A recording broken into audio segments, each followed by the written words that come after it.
C'est un grand honneur pour moi de recevoir notre étoile grâce à Pascal et à Sor. Merci à eux d'avoir fait cette économie. Pour moi, c'est un exercice difficile parce qu'on a tous été touchés en même temps. Alors, je compatis. Je vais essayer, en tout cas, de vous présenter un petit peu comment on peut vivre cet instant présent, c'est une vraie souffrance. Cette souffrance, je la qualifierais une réalité désirée, véritablement, et insoutenable. Cette souffrance est l'écart entre ce que l'on aurait aimé qu'il se passe et ce qui va nous toucher de plein fouet. Alors, il est certain qu'aujourd'hui, il faut faire avec cette réalité. C'est quelque chose de lourd, c'est quelque chose qui nous demande d'aller de l'avant, comme l'a dit François, de retrouver le goût à la vie, et pourtant, il y a pas mal de choses qui nous tirent en arrière. Tout cela en fonction de nos croyances personnelles, puisque aujourd'hui, nous sommes reçus par la source de l'espérance. Espérance, dans le dictionnaire, qui veut dire sentiment, qui nous pousse à considérer qu'il y a peut-être une réalité différente que l'on peut entrevoir, une confiance à mettre en place, ou peut-être des croyances personnelles qui ont pu être limitantes et qui aujourd'hui peuvent nous obliger à trouver un autre point de vue. Et je vais essayer, par le biais de mon témoignage, dans ce que j'ai pu comprendre, parce que je suis thérapeute et que j'ai accompagné de nombreuses personnes, que ce soit dans du deuil, de la maladie, et bien certaines fois, on peut comprendre par le biais de sa propre expérience, et j'espère pouvoir d'une certaine manière créer une certaine lueur à la fin de cette séance. Et à mon niveau, créer une aide. Dans l'espérance, il y a ce sentiment que l'on peut se dépasser, que l'on peut croire à une guérison. Que veut dire guérison? Parce que chaque mot est un concept. Guérir pour certaines personnes, c'est juste accepter. Pour d'autres, c'est être lâcher prise. Pour d'autres encore, c'est dépasser une colère, une tristesse, peut-être même la première étape du deuil qui est la sidération. Lorsqu'on perd un être cher que l'on a pu accompagner dans la maladie, certaines fois, on se dit mais comment c'est possible? Pourtant, on était finalement un peu préparé par rapport, on va dire, à l'évocation de cette maladie avec les médecins, avec le personnel soignant. On a pu aussi être touché par un enfant qui décède et qui ne sont pas dans, finalement, les lois de la vie.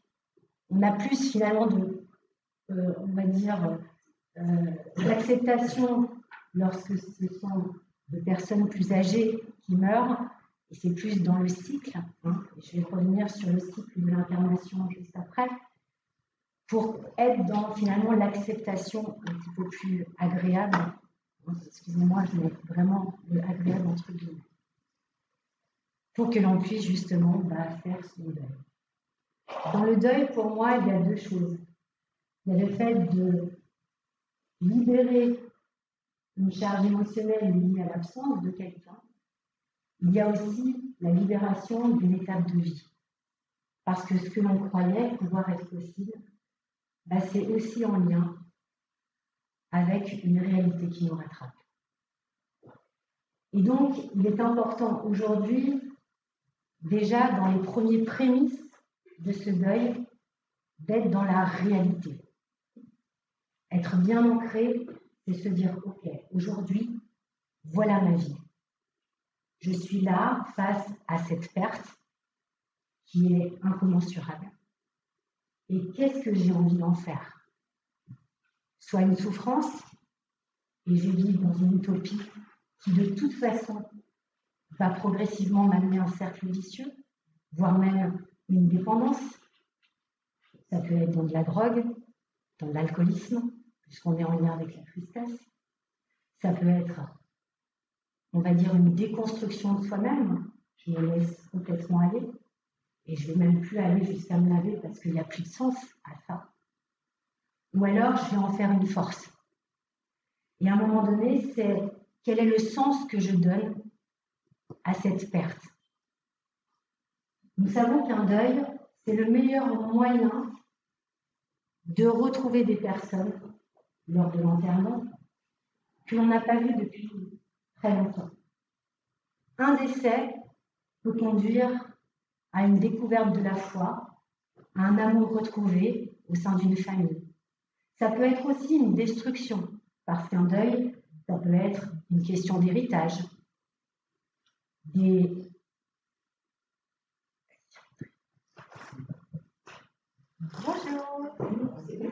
J'ai pas de soucis. Est-ce qu'il reste des... Est-ce qu'il reste...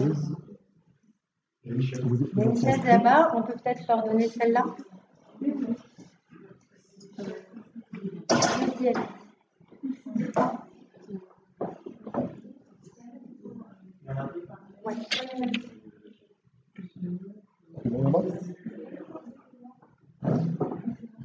Vous pouvez aller où? Oui.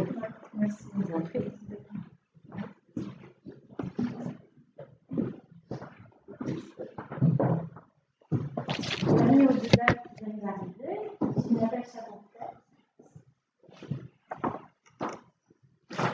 Nous allons faire une partie conférence sur le cycle de l'incarnation avec les 5 étapes du deuil.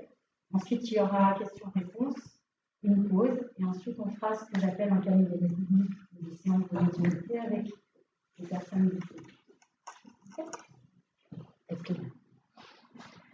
Donc, dans ces étapes que l'on crée à l'intérieur de soi, eh bien, on a une certaine responsabilité engagée qui va donner le sens à ce décès. Et en fonction de ce sens-là, qu'il soit dans la destruction ou dans la construction, rappelez-vous que vous êtes les personnes les plus importantes de votre vie et que personne d'autre que vous n'allez la vivre. Que de vos propres constructions, leçons de vie vis-à-vis de ces événements, vous allez pouvoir transmettre, partager ce que j'appelle des codes de résilience. Lorsque je regarde une personne, au-delà de son enveloppe physique, qui pour moi est un peu comme une voiture, j'y vois 3 passagers. Le premier, votre conscient, votre mental, celui qui gère le contrôle, celui qui gère les peurs, celui qui est, on va dire, à l'origine de notre contrainte, obligation, va être un passager qui normalement ne représente pour moi que 10%. Votre inconscient, qui est le passager principal, celui qui s'occupe des clignons d'œil, de la respiration, du bon taux de sucre dans le sens qu'on appelle l'homéostasie, de vos réflexes, de vos habitudes, de vos attitudes, de vos comportements. Pour moi, il est présent à 75% et il travaille tout ce qui est maîtrise, âme. On a d'un côté le mental qui sera plutôt considéré dans le spirit, l'ego, et vous avez donc l'âme qui travaille, on va dire, votre passager principal qui travaille tout ce qui est en lien avec le cœur. Rappelez-vous le penseur de lumière, Blaise Pascal, qui disait le cœur a ses raisons que la raison ignore ou ne connaît pas. On sait aujourd'hui par les neurosciences que lorsque l'on a une pensée, c'est une impulsion délivrée par le cœur quelques microsecondes avant. Et en termes de rythme de pattern cérébral, c'est presque en distance de 2000 lumières. Donc aujourd'hui, on sait que la première impression est la bonne. Oui, ça a été démontré. Donc le but du jeu va être, à un moment donné, parce que l'amour, il est là, et si vous êtes là aujourd'hui, c'est parce que vous étiez, et vous êtes encore en amour pour quelqu'un qui a disparu. Et pourtant, dans la disparition, j'y vois donc le corps physique, parce que rien ne se perd, et tout sans sens, exactement, Le troisième passager, pour moi, c'est l'esprit critique, qui évalue les circonstances environnementales, qui dit tiens, passe par là, ce sera plus simple, passe par là, ce sera plus rapide. Et ces 3 passagers vont avoir des réglages différents en fonction des événements qui nous touchent. Lorsqu'on vit un deuil comme un abandon, comme un rejet, ou comme une injustice, comme une trahison, certaines fois, eh bien forcément, ça va déréguler à l'intérieur de soi ces réglages. Rappelez-vous encore une fois que votre passager principal, votre cavalier, c'est votre cœur. que le cœur peut transformer certaines situations. Plus vous êtes dans l'amour, et l'amour de soi également, plus vous allez pouvoir modifier la perception des points de vue d'une situation. Aujourd'hui, dans cette conférence, j'aimerais vous transmettre un petit peu tout ce qui fait partie de nous, tout ce qui nous conditionne, bien sûr, mais aussi ce que l'on est profondément dans mes propres compréhensions. Alors, il y aura des personnes pour qui ça ne parlera pas du tout et c'est complètement OK pour moi. Sentez-vous complètement libre de ne pas accepter le discours. Ça me va parfaitement et au contraire, ça permet aussi d'échanger. D'autres qui comprendront peut-être que 10, 20, 30%, d'autres qui seront complètement d'accord et c'est OK. Hein, parce que pour moi, la multiplicité des points de vue est intéressante, mais on est sur une complétude et une entièreté. Le but du jeu va être vraiment de comprendre que dans le cycle de l'incarnation, dans ce que j'ai pu observer, parce que je travaille aussi bien dans le MDR que de la déprogrammation de traumatisme, de l'hypnose ericksonienne qui sont des protocoles de soins liés à Milton Erickson, un psychiatre du renom aux États-Unis. Et puis, je me rendais bien compte qu'en séance, il y avait des choses qui revenaient. Et donc, je suis allée chercher d'autres outils, la thérapie quantique notamment, et aussi de la bioénergie. Et aujourd'hui, pendant cette conférence, parce que vous êtes là et que finalement vos inconscients m'ont donné l'autorisation, je vais me permettre à chacun d'entre vous de vous délivrer un soin spécifique, parce que vous êtes unique, même si nous avons tous à peu près les mêmes réglages, nous ne les utilisons pas de la même façon. Quelqu'un qui va me dire « je sens plutôt les choses » ou « je vois » ou « j'entends ». En fait, c'est simplement une capacité que l'on a avec notre glande pinéale, qui est un peu comme une truffe de chien, et qui va nous permettre justement d'accéder à des ressentis un petit peu plus extraordinaires. Alors la médiumnité, pour revenir sur conférencière médium, pour moi la médiumnité c'est quoi? C'est finalement lié à cette glande pinéale, des capacités un peu au super-héros de Marvel. On est tous un super-héros en puissance, on ne le sait pas forcément. Pourtant, si on travaille avec cette glande pinéale qui travaille la clairolfaction, le clair-gustatif, la clairaudience, la clairvoyance, le clair-ressenti entre notre peau et le thymus, eh bien, on a aussi 3 canaux liés à notre cerveau, qui est la télépathie, être sur la même longueur d'onde que quelqu'un, c'est-à-dire avoir un même éclat de rire alors que la personne n'a pas forcément fini sa phrase. On découvre beaucoup ça avec nos meilleurs amis. On a aussi le canal de clair-savoir, qui est aujourd'hui, depuis 1929, on nous a prouvé qu'au-dessus de nous, on avait un internet géant, ce qu'on appelle un inconscient collectif. Chaque nuit, on va télécharger notre expérience de vie et ça va nourrir ce nuage d'informations. Internet, on a déjà ça à notre profit. Et puis en méditation, en ralentissement du cerveau, on peut appeler ça état de samadhi en philosophie indienne, on va appeler ça hypnose, état modifié de conscience, c'est ce que ça veut dire dans le dictionnaire. On peut parler d'état alpha, bêta, méta, etc. Tout ça, pour moi, c'est toute la même soupe. C'est lié à notre propre capacité de réception. Et en méditation, on va pouvoir travailler avec ce canal de clair-savoir et récupérer des informations, on va dire, que l'on n'a pas forcément apprises avec des livres, et pourtant, elles sont innées. Ensuite, vous avez la médiumnité. Alors, ce canal-là, la médiumnité, c'est vrai que c'est un canal qui va travailler plusieurs choses. La capacité à prévoir, qui est une équation extrêmement difficile, parce qu'en fonction du pas que je vais mettre dans ce sens-là, du pas que je mets dans ce sens-là, et du pas que je mets dans ce sens-là, ça va réécrire en fait. Puisque le contexte, on va dire proche, national, international, cosmique, pourquoi pas, ce sont des équations qui sont très difficiles à prévoir. Et puis, il y a le canal de médiumnité qui est là pour, c'est ce dont on va parler aujourd'hui, la capacité de pouvoir observer des groupements d'énergie qui sont au-delà de notre œil, d'accord, qui peut visualiser en 3D. On appelle l'ouverture du 3e œil qui est directement en lien avec cette glande pinéale. Dans la tête, vous avez 2 glandes. La glande pinéale qui est comme notre chien, qui explique un petit peu cette capacité que l'on a développée, Et puis juste en dessous, vous avez la glande pituitaire. Cette glande pituitaire, elle est le siège de vos émotions. Peur, tristesse, colère, mépris, dégoût.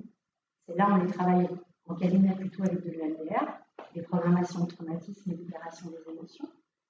Et puis joie et surprise, surprise dans le bon sens du terme. On va le travailler plutôt en hypnose érectionnelle avec des capacités d'imagination. Rappelez-vous que le cerveau ne fait pas la différence entre ce que vous imaginez et ce que vous regardez. Donc, dans votre créativité, vous pouvez bien sûr imaginer tout ce que vous souhaitez. Et ça fonctionne. D'où ce que l'on appelle la loi d'attraction, qui est en lien aussi avec le système émotionnel. Est-ce que déjà, c'est OK pour vous? Ça ne fait pas trop d'informations? Ça va? C'est digérable? C'est OK? Vous n'hésitez pas. Il n'y a aucun problème avec ça. J'ai plein d'interactions. Le cycle de l'incarnation. Alors, dans ce que j'ai pu calibrer, moi, en bioénergie, dans mes capacités médiumniques, par rapport à vos structures, à nos structures d'être humain, l'humain, pour moi, il est fini.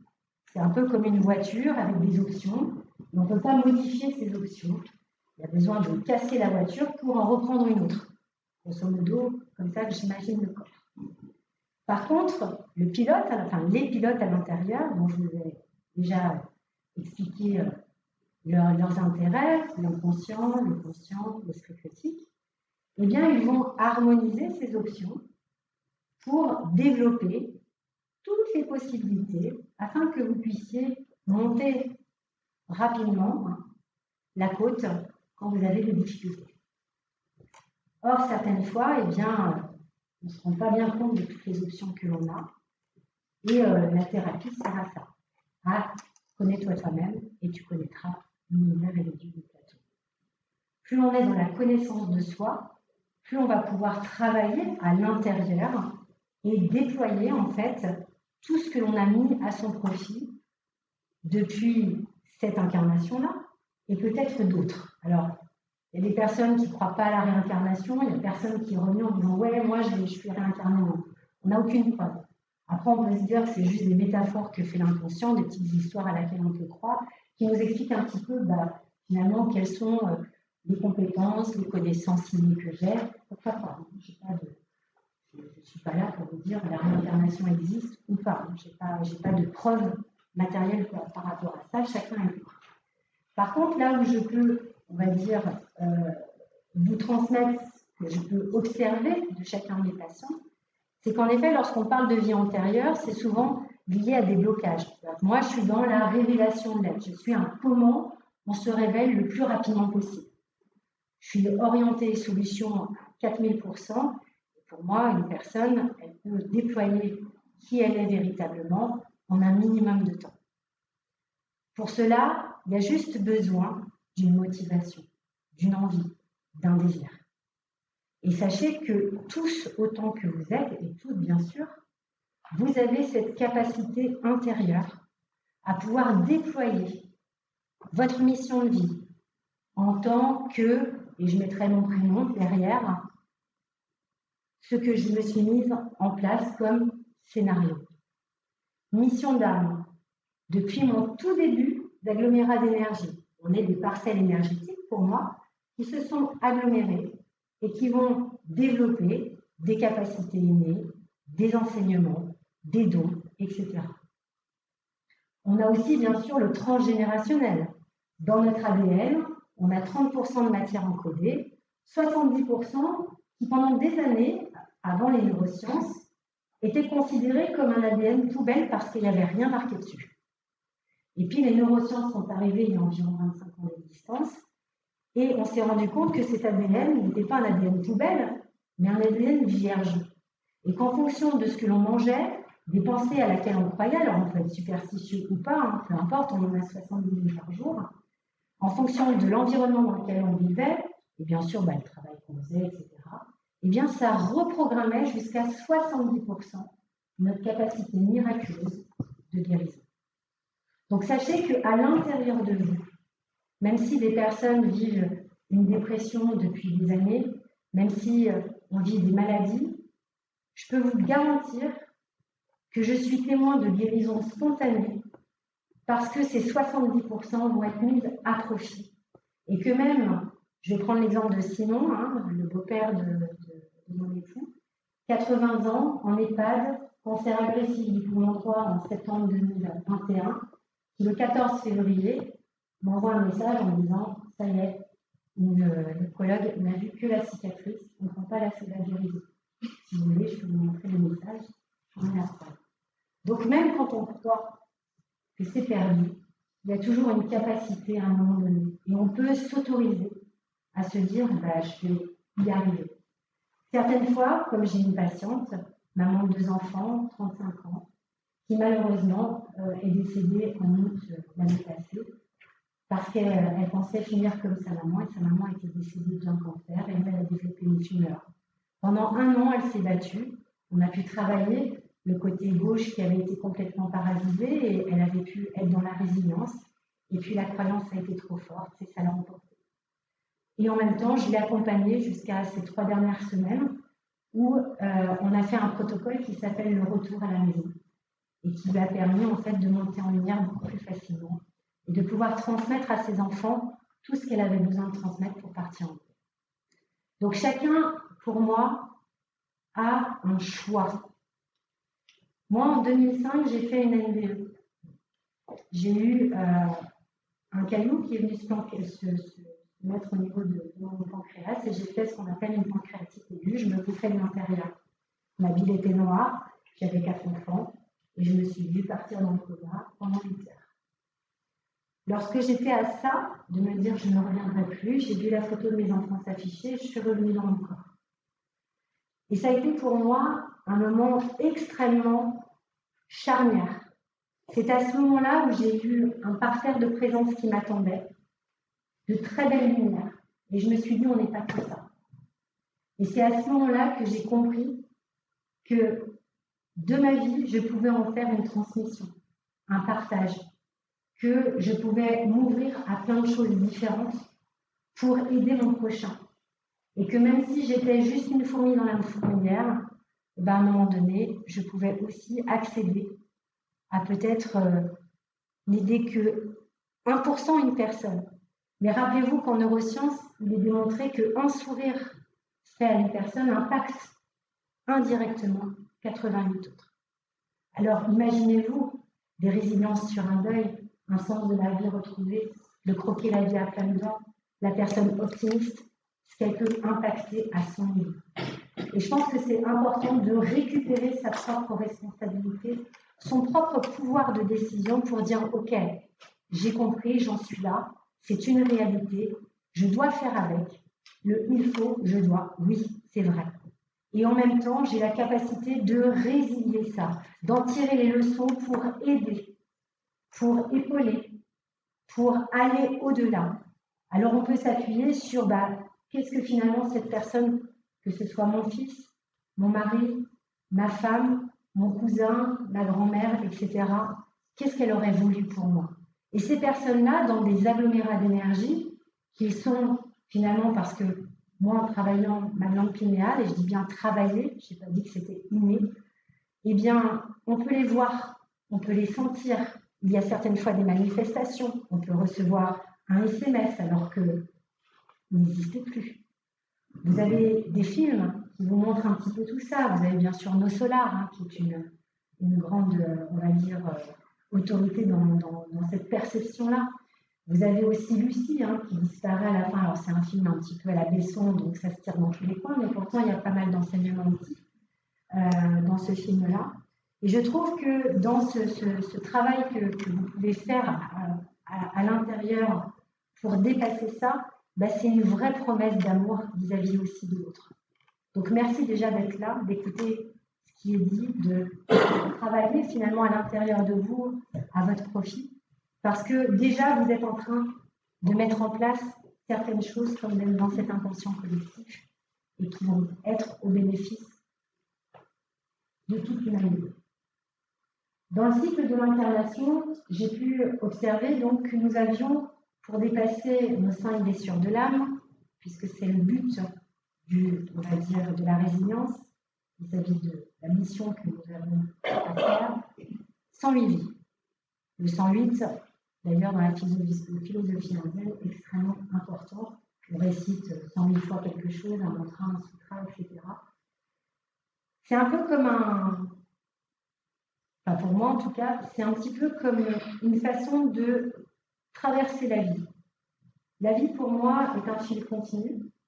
On a le passé, le présent, le futur à l'instant T. Tout se rejoue, on va dire, à chaque instant. Observez quand vous êtes en joie, ce que vous racontez de votre passé. Observez quand vous êtes en tristesse, ce que vous dites de ce passé-là. Ben, vous n'en aurez pas du tout la même perception. Donc à l'instant T, plus vous êtes dans encore une fois la responsabilité de ok, à partir de maintenant, je regarde les choses différemment et je vais maîtriser mon émotion, plus vous allez pouvoir réenclencher votre histoire, ce qu'on appelle la légende personnelle. Vous pouvez réécrire à chaque instant ce qui s'est passé. Choisir ou subir. Soit je subis l'événement et j'ai l'impression que ça me submerge, que je vais me déconstruire progressivement. Soit je choisis de regarder le verre à moitié plein et à ce moment-là, je récupère une partie de mon pouvoir et je peux enclencher une nouvelle réaction. Chacun est libre, ce qu'on appelle le libre arbitre. Dans ce système de 108 vies, on a donc ces 5 blessures de l'âme, Lise Bourbeau l'explique bien mieux que moi. Donc l'abandon, le rejet, la trahison, l'injustice et l'humiliation. En fonction d'un deuil, on peut se dire, tiens, qu'est-ce que j'ai ressenti? Qu'est-ce que ça me fait entrevoir? Vers qui ou vers quoi ça me rappelle? Et en fonction de ce que vous trouverez comme réponse, nous pouvons derrière faire un travail constructif. C'est-à-dire juste être le témoin silencieux de qu'est-ce qui se passe pour moi. Et progressivement, on peut enclencher une ouverture vers une consolidation. Et c'est à ce moment-là qu'on peut être déjà dans l'acceptation. Tant que ce témoin-là n'est pas mis en place, que l'on n'est pas dans qu'est-ce que finalement j'en ressens, qu'on se fuit, alors on est dans le subir. Par contre, si on prend les choses en main et qu'on se dit ok, qu'est-ce que ça raconte de moi? Alors à ce moment-là, on est déjà en train de changer et on est déjà en train de choisir un nouvel avenir. Pour les personnes qui ont été touchées de plein fouet, laissez-vous le temps, laissez-vous pleurer. Vous avez le droit d'être infiniment triste, d'être infiniment en colère. C'est important. Le corps, il a environ 4 mois de deuil à l'intérieur de soi. Moi, je ne prends pas en MDR des gens qui viennent de subir un deuil il y a quelques semaines. Pour d'autres, ça va être plusieurs mois encore plus, comme l'a dit François. C'est OK. Faites-vous la paix. Vous avez le droit. Par contre, au-delà d'1 an et demi, il y a un processus qui se met en place, c'est-à-dire que ça nous prend plus d'énergie de maintenir une souffrance que d'aller vers la réparation. Or, souvent, nous en France, on va dire en Occident, on a plutôt l'impression que si on ne pleure pas quelqu'un de mort, ça veut dire qu'on ne l'a pas aimé. Dans plein de pays différents, il y a des systèmes de joie mis en place.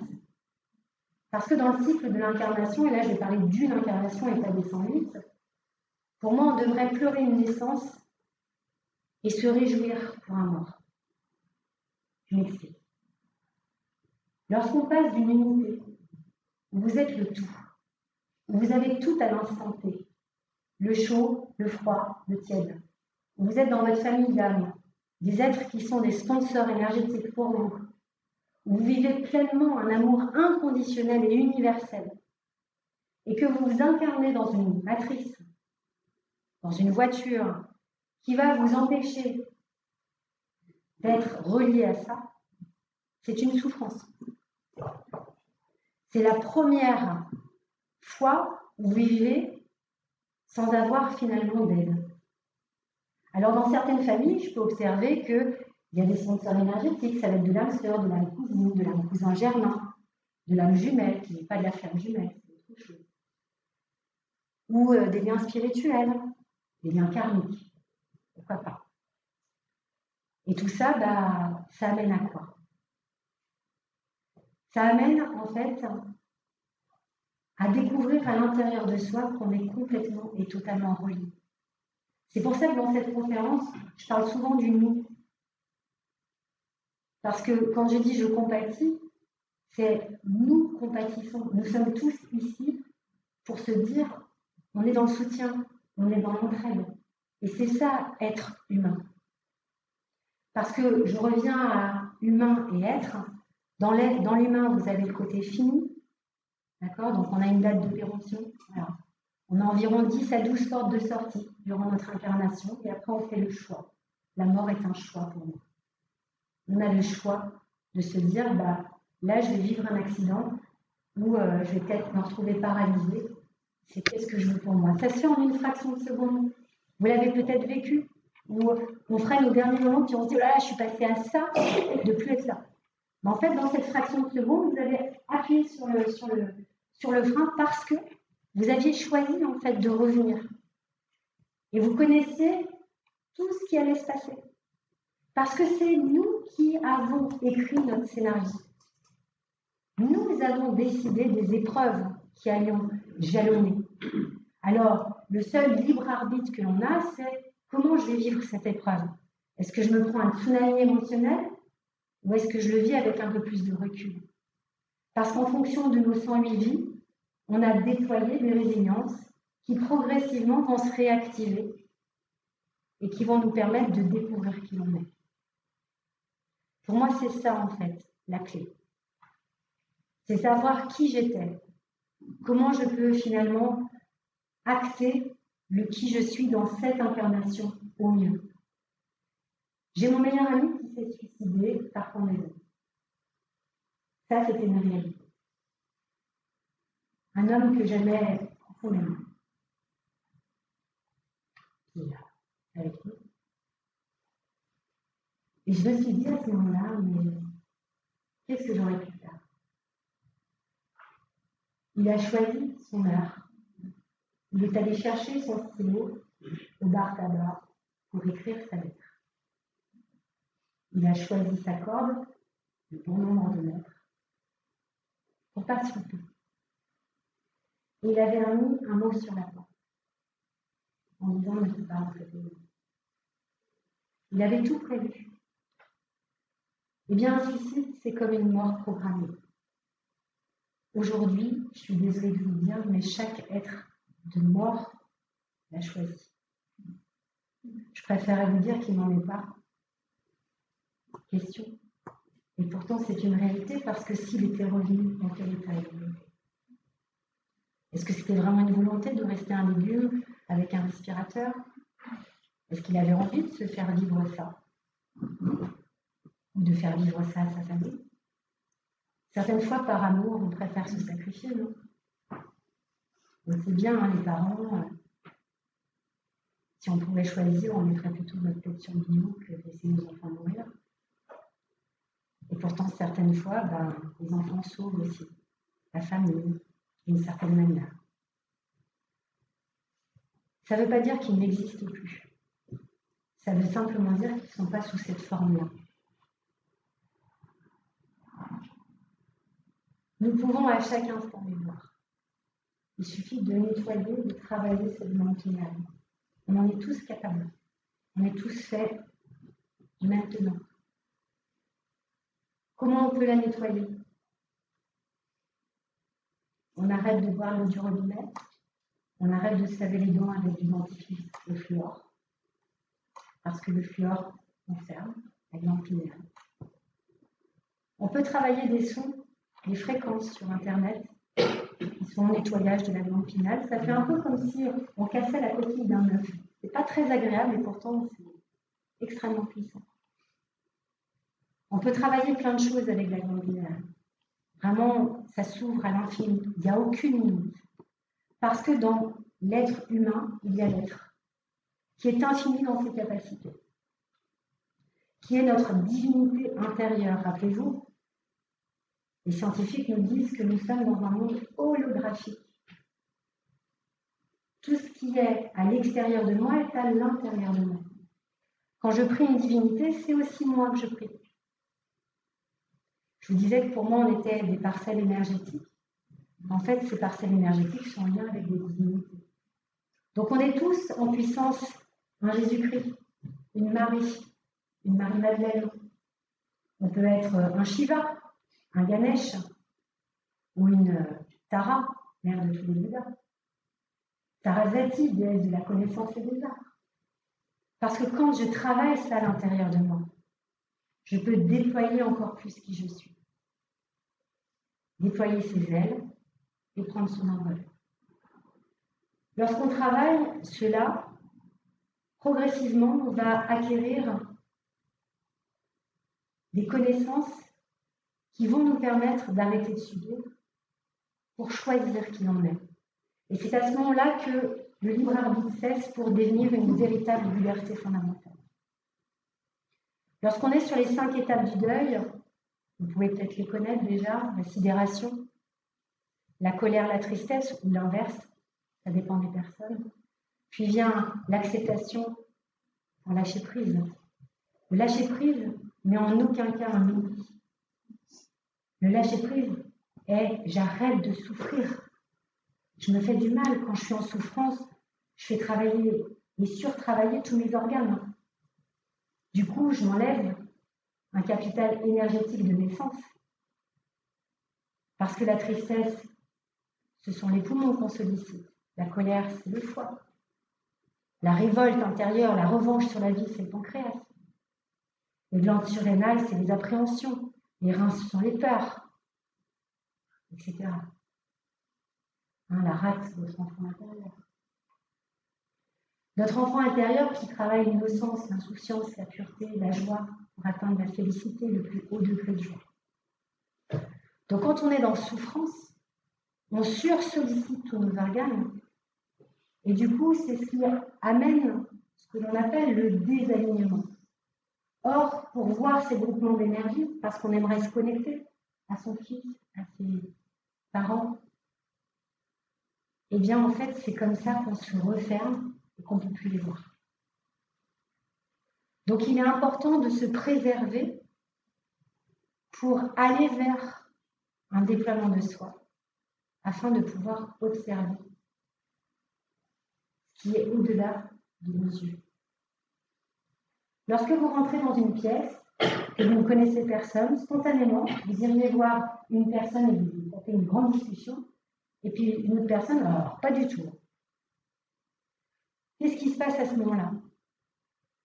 En fait, on est environ 6 couches énergétiques plus un corps physique. On fait 6 mètres d'envergure, grosso modo en fonction de notre énergie vitale. Et dans chacune de vos couches énergétiques, vous avez votre ADN qui se balade comme des codes, des séries de codes. Certains codes sont activés parce qu'ils sont dans le bon séquençage. D'autres séries de codes sont incomplets, soit parce qu'il manque des codes, des séries de chiffres, soit parce qu'ils sont inversés. Si vous avez vu Matrix, vous comprendrez à peu près ce que je veux dire. J'ai une très bonne initiative. Eh bien, on peut travailler ça. Moi, j'ai appris à lire ces codes. Je transmets cet apprentissage en atelier. Et tout le monde est capable de le voir à un moment donné. Et de comprendre et décrypter ce qu'on appelle la matrice.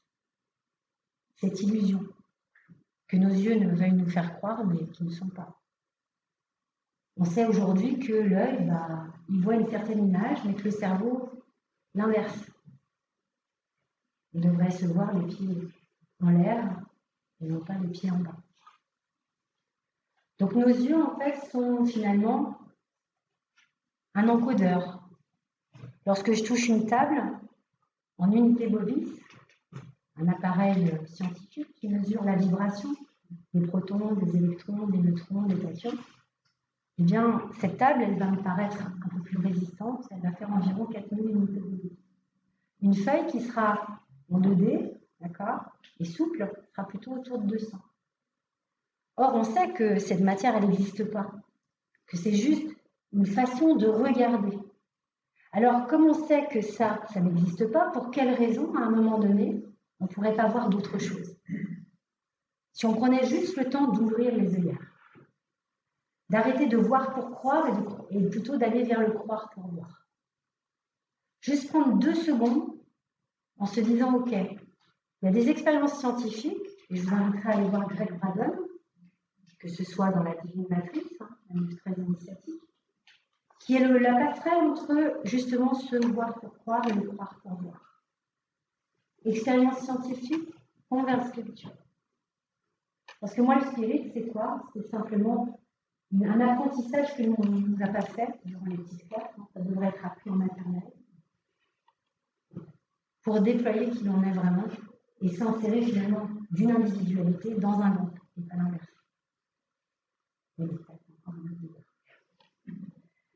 Donc le but du jeu, aujourd'hui, c'est vraiment progressivement de vous amener à être dans les compréhensions de, voilà les postulats que je vous propose, voilà ce que vous pouvez en tirer comme conclusion. Qu'est-ce que vous avez envie de vous pour vous? Qu'est-ce que vous avez envie de mettre en place? Que ce soit un petit pas de fourmi, on ne vous demande pas forcément de faire un grand écart. La vie, elle est là pour vous montrer en fait des expériences et de vous dire, bah tiens, regarde, vis-à-vis de cette expérience-là, voilà comment tu te situes. Elle n'est pas là pour vous rabaisser la tête ou pour faire dos rond.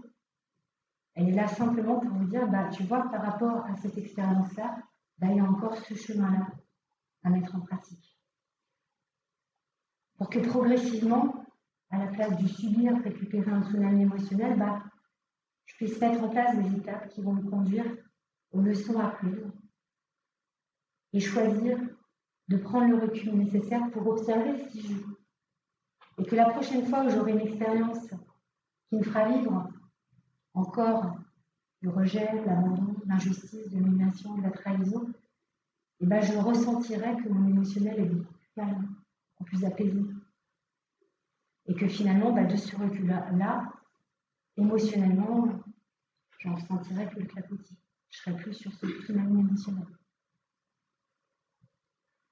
Donc dans le travail de deuil, il est vraiment important que vous compreniez que tout part de nous, de chacun d'entre nous.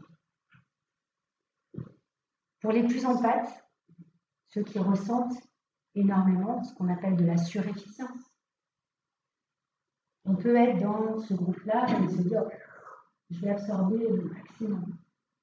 C'est super, hein, mais vous êtes en train de vous abîmer. Vous n'êtes pas thérapeute. Prenez le temps déjà de gérer votre propre émotionnel. Calmez-vous, prenez le temps, vérifiez. La compassion, qui est la différence avec l'empathie, permet en fait d'accueillir la souffrance de l'autre sans la ressentir.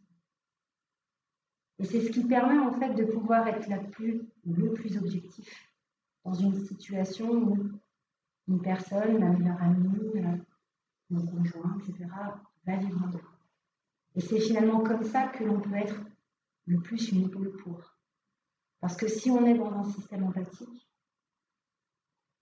du coup, comme je souffre aussi, je ne vais pas pouvoir tant aider que ça. Et ça permet de créer cette prise de recul qui va aider la prise de liberté de l'autre. Lorsqu'on prend quelqu'un en relation, généralement, on prend 80% de la relation à sa charge. Du coup, on empêche l'autre, d'une certaine manière, de récupérer sa pleine et entière responsabilité dans ce chemin. Donc, quand vous êtes dans l'écoute de vos proches, rappelez-vous, je reste à ma juste place, qui est à 50%. J'accueille la souffrance de l'autre sans la ressentir. J'accepte qu'il puisse déverser sur moi toutes les larmes de son corps, c'est OK. Et plus je serai dans cette prise de recul, je dirais, OK, tu vois, tu peux aussi voir les choses comme ça. Tu peux aussi voir les choses comme ça. Au moins 3 possibilités. C'est à ce moment-là où finalement je vais pouvoir les dénouer.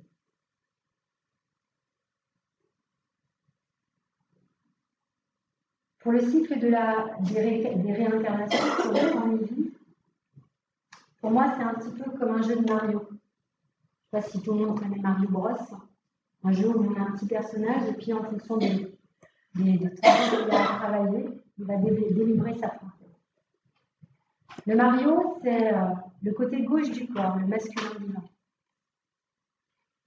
C'est celui qui est dans l'entreprise, c'est celui qui va protéger, qui a l'élève de la justice, qui va trancher les situations.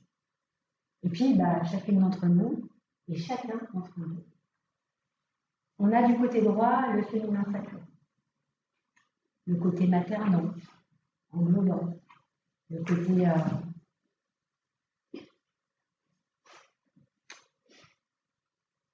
sensibilité, tendresse. Et puis pour les catholiques, on a le Père qu'on appelle, la Mère et le Fils, ou le Père, le Saint-Esprit et le Fils. Donc la complétude des deux va donner ce que l'on est. Dans notre transgénérationnel, du côté masculin divin, on va voir tout ce qui est en lien avec notre père, nos oncles, nos grands-pères, nos arrière-grands-parents, le père de ma mère, le père de mon père. Sur du transgénérationnel, on peut travailler jusqu'à environ 16 générations. C'est le maximum où je peux remonter. Sur le féminin sacré, on va avoir bien sûr la mère de sa mère, mais aussi la mère de son père. Et puis ça va remonter comme de la même façon, 16 générations. Donc lorsqu'on travaille à l'intérieur de ça, c'est pour libérer les choses qui vont nous conditionner. Tout ce qui est travail thérapeutique déconditionne l'éducation, le transgénérationnel. Ça peut être de l'éducation parentale, sociétale, religieuse. Lorsqu'on travaille dans le transgénérationnel, c'est pour se libérer de ce qu'on appelle des mémoires. Nous sommes à 75% de l'eau. Vous avez un document qui s'appelle Water, le pouvoir de l'eau, sur YouTube, qui est gratuit. Certaines fois, vous avez que les 20 premières minutes, d'autres fois, vous avez l'entièreté du film. Mais déjà, dans les 20 premières minutes, on vous explique que l'eau a une capacité de mémorisation et qu'elle se structure. Ça veut dire quoi? Ça veut dire qu'en fonction des mots que je prononce, l'eau va s'harmoniser d'une certaine manière. Vous avez un scientifique, Masaru Emoto, qui a pris des photos. Donc c'est très cartésien. Hein. Un mot égale une photo. Amour, on est plutôt sur la molécule d'eau qui est ronde avec des bleus. Je te hais, on est plutôt comme avec violence, etc. Chaque mot, chaque photo. Donc quand vous vous conditionnez à l'intérieur de vous, tous les mots que vous prononcez peuvent avoir une incidence, encore une fois, sur ce que vous allez ressentir, ce que vous allez émettre comme information dans vos cycles.